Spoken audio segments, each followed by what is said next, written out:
Jagtial rural మండలం పులాస గ్రామంలో తెలంగాణ రాష్ట్ర ప్రభుత్వం ప్రజాపాలన ప్రగతి ప్రణాళిక రైతు వారం కార్యక్రమంలో భాగంగా రైతు ముంగిట్లో శాస్త్రవేత్తలు విద్యుత్ శాఖ పిఎం కుసుంపై అన్నదాతలకు అవగాహన కార్యక్రమంలో పాల్గొన్నారు. జగిత్యాల ఎమ్మెల్యే డాక్టర్ సంజయ్ కుమార్ అనంతరం రైతు వేదిక ఆవరణలో ఏర్పాటు చేసిన సోలార్ పంప్ సెట్ ను పరిశీలించారు. ఈ సందర్భంగా ఎమ్మెల్యే సంజయ్ మాట్లాడుతూ ఇందిరమ్మ ఇల్లు పథకంలో నిరుపేదలకు ఇల్లు మంజూరు చేస్తున్నామని, పేద మధ్యతరగతి ప్రజలకు అందరికీ 200 యూనిట్ల ఉచిత కరెంటు, జగిత్యాల నియోజకవర్గంలో 78,000 ఇళ్లకు ఉచిత కరెంటు అమలు చేయడం జరుగుతుందని, పులాస గ్రామంలో దాదాపు 1000 ఇండ్లకు ఉచిత కరెంటు, గ్రామంలో 1800 మందికి రేషన్ కార్డులు ఉన్నవారికి సన్న బియ్యం పంపిణీ, సోలార్ ఉపయోగంతో పర్యావరణానికి హాని కలగకుండా విద్యుత్ ఉత్పత్తి, ప్రజలు నూతన అవకాశాలు ఉపయోగించుకోవాలని ఆయన అన్నారు. కార్యక్రమంలో డిసిసి అధ్యక్షులు Gajangi Nandayya, DAO Bhaskar, sarpanch Shankar, SC Sudarshan, AMC chairman Gaddam Narayana Reddy, DE Gangaram, ADA Tirupati Nayak, ADE Jawahar Nayak, professor Sujatha, scientist Ravi, నాయకులు నక్కల రవీందర్ రెడ్డి, బాలముకుందం, రౌతు గంగాధర్, చిర్ర నరేష్, జయరాం, సురేష్,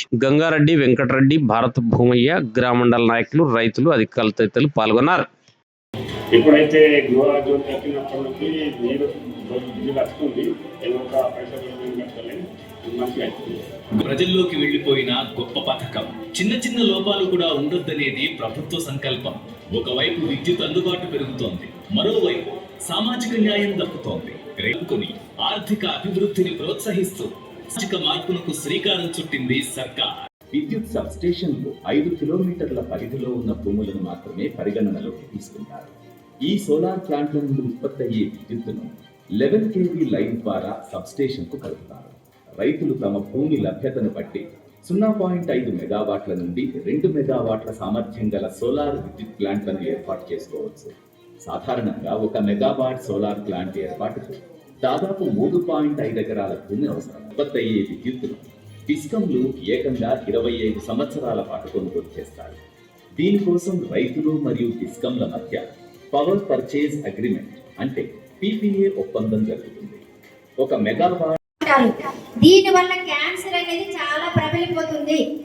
అందుకని మనము రసాయనాలు వాడినప్పుడు దానికి మినిమము ఒక గెస్టేషన్ పీరియడ్ కొన్ని రోజులు, 2 వారాలు ఆగిన తర్వాత మాత్రమే మనము పంట కోసుకోవాలి. లేకపోతే పంట మార్పిడి అంటే దొడ్డు రకాలు తీసేసి సన్న రకాలు వేయడం కాదు.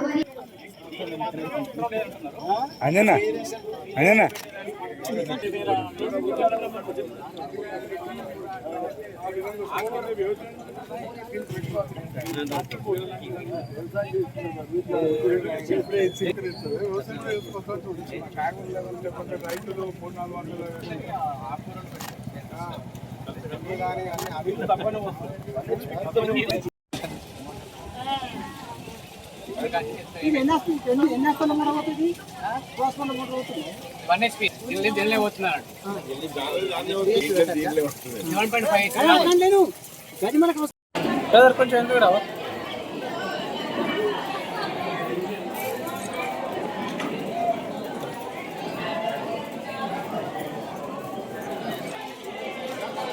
మనకు కావాల్సిన విత్తనాలు, ఎరువులు గురించి ఈ వారం రోజులు వాళ్ళు మనతోనే ఉంది. అన్ని విషయాలతో వారం రోజులు మనకు చెప్తున్నారు, కానీ మనమే వస్తలేదు. అట్లాగే సార్ చెప్పినట్టు సార్ మా గ్రామ పంచాయతీ నుండి మీరు 2 తీర్మానాలు కొడుతున్నారు. అది రేపే మీకు మా పాలక వర్గం నుంచి తీర్మానం చేసి ఇవ్వడం జరుగుతుంది. రైతులు ఫార్మర్స్ లేబర్స్ అందరిని వాడి మన పొలం పంటలు అన్నింటినీ వాడేవాళ్ళు. ఇప్పుడు మన దేశము రాష్ట్రం అంతటా మెకనైజేషన్ అనేది ఇంప్రూవ్మెంట్ జరిగింది. సో ఇప్పుడు మనుషుల బదులు యంత్రాలను వాడి సులభంగా సౌకర్యంగా వేగవంతంగా ఎలా పని అనేది కంప్లీట్ చేయాలి. సో దీని ఫార్మ్ మెకనైజేషన్ అన్ని కూడా పని మన ఇంప్లిమెంట్ సో ఇంప్లిమెంట్ గురించి మనం చెప్పాలి. దీనిలో భాగంగా మనకి ఫస్ట్ మనం ఎప్పుడైనా పొలం హార్వెస్ట్ దున్నాలి అంటే మనకి ఫ్లోస్ నాగల్ అనేది కావాలి. ఇందులో నాగల్లో భాగంగా మౌల్డ్ బోర్డ్లో డిస్క్ ఫ్లో అనేది మేజర్ ఇంపార్టెంట్. భాగంగా ఈ వారం మనకు రైతు వారం నిర్వహించిన గవర్నమెంట్ అది ఈ నెల 5 తారీఖు నుంచి 9 తారీఖు వరకు దీన్ని వివిధ డిపార్ట్మెంట్ల వారిగా మరియు పేదల ఇళ్లలో వెలుగు జ్యోతి, గృహజ్యోతి పథకము అది మన జగిత్యాల నియోజకవర్గం వచ్చేసి దాదాపు 1,50,000 విద్యుత్ కనెక్షన్స్ ఉంటే అందులో 80,000 అంటే దాదాపు మనకు 55% సబ్సిడీ మనకు 0 బిల్ వస్తున్నది. ఇది అందరూ గ్రహించాలి. ఎందుకంటే ఈ ప్రభుత్వం వచ్చిన తర్వాత కొత్త స్కీము ఈ గృహజ్యోతి అనే స్కీము మనకు వచ్చినప్పటి నుంచి ఈ మన జగిత్యాల నియోజకవర్గం మొత్తం ఈ గృహ కనెక్షన్లు 1,60,000 ఉంటే అందులో దాదాపు 80,000 అంటే 80% మనకు సబ్సిడీ 0 బిల్ వచ్చేస్తున్నది. అలాగే తెలంగాణ రైతులకు 24 గంటల ఉచిత వ్యవసాయ విద్యుత్, రాష్ట్రంలోని అన్ని వ్యవసాయ విద్యుత్ వినియోగదారులకు ఉచిత విద్యుత్ సరఫరా రైతులకు ఆర్థిక భారం తగ్గించడంలో కీలక పాత్ర వహిస్తున్నది. ప్రభుత్వం విద్యా సంస్థలకు ఉచిత విద్యుత్, ప్రభుత్వ పాఠశాలలు కానీ కళాశాలలు, హాస్టళ్లు మొదలగు విద్యా సంస్థలకు ఉచిత విద్యుత్ సరఫరా చేయడం ద్వారా విద్యార్థులకు మెరుగైన అభ్యాసన పరిస్థితులు మరియు అంగన్వాడీ కేంద్రాలకు ఉచిత విద్యుత్ కనెక్షన్లు, సరళమైన సర్వీస్ లైన్ ఛార్జీలు విధానం యూఎస్ఎల్సి గతంలో రైతులు చెల్లించే 20 నుంచి 60,000 వరకు ఉన్న ఓఆర్సీ ఛార్జీలను రద్దు చేసి రైతులు చెల్లించవలసిన అవసరం రుసుము వ్యవసాయ కనెక్షన్ కోసం కేవలం కిలోవాట్కు 1,000 రూపాయలు కడితే మొత్తం కొత్త విధానం ద్వారా వినియోగదారులు విద్యుత్ కనెక్షన్లు వేగంగా పొందగలరని, ఎంత ఛార్జీలు చెల్లించాలో ముందుగానే స్పష్టత ఉంటుంది. మనకు ప్రతి దాంట్లో మనం మీద భారం పడకూడదు, ఏదో విధంగా సబ్సిడీల రూపంలో మనకు సహాయం చేస్తూనే ఉంటారు. కానీ అది ప్రభుత్వాల మీద కూడా చాలా పెద్ద భారము. అందుకే రైతులు కానీ వినియోగదారులు కానీ మన ఇంటిపై పడుకుంటే అటు మనం ప్రభుత్వానికి మేలు చేసిన వాళ్ళం అవుతాం, మనం మేలు చేసుకున్న వాళ్ళం అవుతాం, అటు పర్యావరణానికి మేలు చేసిన వాళ్ళం అవుతాము. చాలా తక్కువ ఖర్చుతో కూడుకున్న పని. ఒక సోలార్ ప్యానెల్ ఏమున్నా ఇవి 30 సంవత్సరాల గ్యారంటీతో వస్తాయి. ఇవి సో ఒకసారి పెట్టుకొని మనం పెట్టుకుంటే 30 సంవత్సరాల వరకు మీరు దాని గురించి ఆలోచించాల్సిన అవసరమే లేదు. మనం ఏ డబ్బు పెట్టినా అది మనకు 2 నుంచి 3 సంవత్సరాల లోపు మనకు తిరిగి మన డబ్బు మనకు వచ్చేస్తుంది. అక్కడ మనం చేసుకున్న ఆదాయం, మన కరెంటు బిల్లులు కానీ ఏది కానీ మనకు 2 నుంచి 3 సంవత్సరాలలో మన డబ్బు మనకు తిరిగి వచ్చేస్తుంది.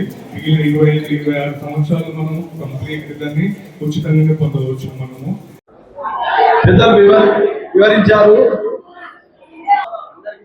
సోలార్ విద్యుత్ గురించి, ఎందుకంటే మన ట్రాన్స్ఫార్మర్ కూడా గతంలో పెద్ద ట్రాన్స్ఫార్మర్ 100 kV ట్రాన్స్ఫార్మర్ ఉన్నా కానీ గత ప్రభుత్వం 25 kV 15 kV ట్రాన్స్ఫార్మర్ ఏర్పాటు చేసి పొలాల మధ్యలో ఏర్పాటు చేస్తే అవి కాలిపోయినప్పుడు రైతులకు చాలా ఇబ్బంది కలుగుతున్నది.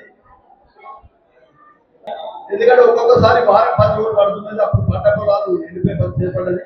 ఇప్పుడు ఒకవేళ సోలార్ విద్యుత్ మీరు గ్రామాలలో వచ్చి వివరించినట్లయితే ప్రతి రైతు కూడా ముందరికి వస్తాడు, పెట్టుకోవడానికి ఆసక్తి చూపుతాడు. ఎందుకంటే దీనికి గవర్నమెంట్ కూడా మన పెద్దలు రేవంత్ రెడ్డి గారు, మన ముఖ్యమంత్రి గారు సబ్సిడీ రూపేణ ఎంత వస్తుందో, మరి రైతు ఎంత భరించడో మీరు సోలార్ పవర్ ప్లాంట్ నుంచి కానీ విద్యుత్ శాఖ వారు కానీ వచ్చి వివరించినట్లయితే చాలా బాగుంటుంది.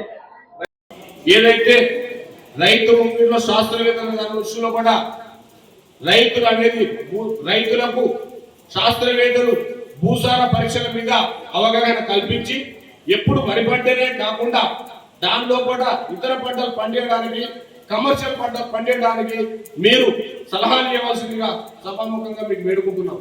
ఎందుకంటే భూస చేసినప్పుడే దానిలో ఉన్నటువంటి నత్రజని, భాస్వరం అనేది మనకు బయటకు వస్తుంది. ఎంత పర్సెంటేజ్ నత్రజని ఉంది, ఎంత పర్సెంట్ భాస్వరం ఉంది అనేది చూసి ఆనాడు ఏదైతే పెస్టిసైడ్ కానీ, యూరియా కానీ, ఏదైతే కెమికల్ ఉన్న అడుగు మందు బస్తాలు కానీ అవకాశం లేకుండా మీరు సలహా ఇచ్చినట్టయితే భూసార పరీక్షలు కంపల్సరీ చేయాల్సిన అవసరం ఉంది. శాస్త్రవేత్తలు రైతు ముంగిట్లోనే పెట్టినప్పుడు ఒకరోజు ముందు స్థానిక సర్పంచ్ గారికి గ్రామీణ ప్రాంతంలో అంటే ఏమైతే శాస్త్రవేత్త రైతులు వస్తే రైతులు వస్తున్నారు, రైతులకు కూడా అవగాహన ఉండాలి. తప్పకుండా భూమి ఖరాబ్ అవుతుంది, అది మండుతలే కరెంట్ వస్తుంది, గాలి ఖరాబ్ అవుతుంది. మరి అందుకని ఇవాళ సూర్యుడు ప్రతిరోజు వస్తాడు. సూర్య భగవానుడు ఇచ్చే శక్తిని ఇవాళ రేపు ఇవన్నీ నేను దీపావళి మన ప్లేట్స్ వస్తున్నాయి, అది పెడితే కరెంట్ వస్తుంది, అది మళ్ళీ మనకి ఇస్తారు. నిజంగా కూడా నేను కూడా ఆశ్చర్యపడ్డా, ఇంత లాభం ఉంటుందా అని. నాకు లాభం అవుతున్నది. నా దవాఖాన మీద 3 లక్షలు పెట్టి పెట్టినా నెల 35,000 వస్తుండే, అంటే ఏడాదికి దాదాపు 3.5 లక్షలు వస్తుండే. మాకు కరెంటు బిల్ బాగా ఎక్కువ ఉంటుంది దవాఖానకు. ఇవాళ ఏడాదితోటి సగం వెళ్ళిపోయింది.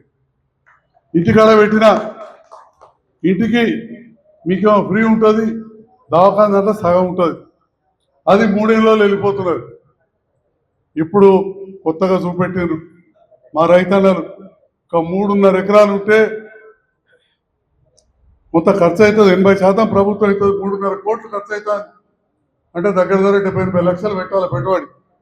పెడితే ఇక కోటీశ్వర్లు అవుతారు. 10 ఏళ్ళ తర్వాత కాలు మీద కాలేసుకొని కార్లో తిరగచ్చు. గరీబ్ గాళ్ళు ఉంటే 5 గుంటలు ఉన్నా కానీ మనం చేసుకుంటే అద్దెకరం ఉన్న చిల్లర ఖర్చులు మనం వెళ్ళేటట్టు ఉంది. మరి ఆ పథకాన్ని ఆలోచన చేయండి. అద్భుతమైన పథకం, మార్పు వచ్చింది. మనం 4 పైసలు సంపాదించుకోవాలంటే కూడా పద్ధతులు మారినాయి. వ్యాపారం కూడా వేరే మార్గాల ద్వారా వేయాలి. గదే వడ్లెత్తామంటే ఇవాళ మా గంగారెడ్డి అని కొట్టిన అంటాడు, వీడిదానికి ఆ పొలంలో పోయి మక్కలు అడవులు వండినాయి, సంచులు దొరుకుతలేవు, గోదాములు నిండినాయి, తీసుకుపోతాయి అంటారు. మక్కలు తినరాని దొడ్లు పడి తినరాని పోలు తినాలి. బాయిల్డ్ రైస్ తినవా, పొలాసక్కడ రైస్ మిల్లినది, తక్కలపల్లి రైస్ మిల్లినది, అది నీళ్ళలో ఉడుకుతుంది. ఆ బియ్యం తింటావా? ఎవరైనా తింటారు? ఇక్కడ ఉన్న వాళ్ళ ఎంత గరీబ్ గాలు కూడా తింటలేదు. మరి ఎవరు తినాలి? సర్కారు మాత్రం కొనాలి. సన్న బియ్యం ఇస్తుంది, కడుపు నిండి తింటుంది. ఆ బియ్యం వాళ్ళు కొనటం లేదు. అంటే అందుకోసమే ఈరోజు ఈ మీటింగ్ పెట్టినరు. పంట మార్పిడి చేయాలి, దానికి ఎట్లా చేసుకోవాలి, మరి దానికి కరెంటు కావాలి, కరెంట్ ఎట్లా తెచ్చుకోవాలి, దాని మీద వ్యవసాయం మరి కరెంటు వారు ఈరోజు ఒక గొప్ప కార్యక్రమాన్ని చెప్పారు. మరి పెట్టినప్పుడు 4 మాటలు సర్కార్ వచ్చింది, రేవంత్ రెడ్డి గారు ముఖ్యమంత్రి అయ్యారు, డిప్యూటీ సీఎం గారు అయినరు.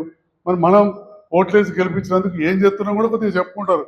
దాంట్లో భాగంగా ఇవాళ 78,000 కుటుంబాలకు మన దేశంలోకి ఇలా కరెంటు ఉచితంగా ఇస్తున్నాం. వ్యవసాయం మంచిగా ఉంది కాబట్టి సన్న బియ్యం ఇస్తున్నాం. ఇట్లాంటి కార్యక్రమాలు ఎన్నో జరుగుతూ ఉన్నాయి. మన మహిళలకు కూడా ఇక్కడ మహిళలు చాలా వచ్చారు, మహిళల సంఘాలు ఉన్నారు. ఒట్టి లోన్ ఎత్తుడే కాదు, శ్రీనిధి లోన్ ఉంటే మహిళా సంఘాలు ఉండాలి అందరూ. దురదృష్టవశాత్తు యాక్సిడెంట్ అయి చనిపోతే మనకు 10 లక్షల బీమా వస్తున్నది. 10 లక్షలు. సహజ మరణం అయితే కూడా 2 లక్షలు వస్తూ ఉన్నది. కానీ ఎప్పటికప్పుడు కట్టాలి, బాకీ పడద్దు, మన సంఘాన్ని ముంచుకోవద్దు. రేపటి నాడు ముఖ్యమంత్రి బ్రహ్మాండమైన పథకం తెస్తుండు. మొన్నటిదానికి ఒక రైతులకే ఉచిత కరెంట్ ఉంటే ఇప్పుడు అందరికీ ఇళ్ళకు ఉచిత కరెంట్ వస్తుంది, భూమిలేనులకు. మొన్నటిదానిక రైతులకే రైతు బీమా ఉండే. రేపటి నాడు మా నాయకులకు కూడా చెప్తా ఉన్నా, మీ అందరు కూడా చెప్తున్నా, భూమి ఉండని లేకపోని ప్రతి వ్యక్తికి 5 లక్షల రూపాయల బీమా, ఇందిరామ్మ బీమా పథకం చేయబోతున్నారని చెప్పి ఈ సందర్భంగా తెలియజేస్తున్నారు.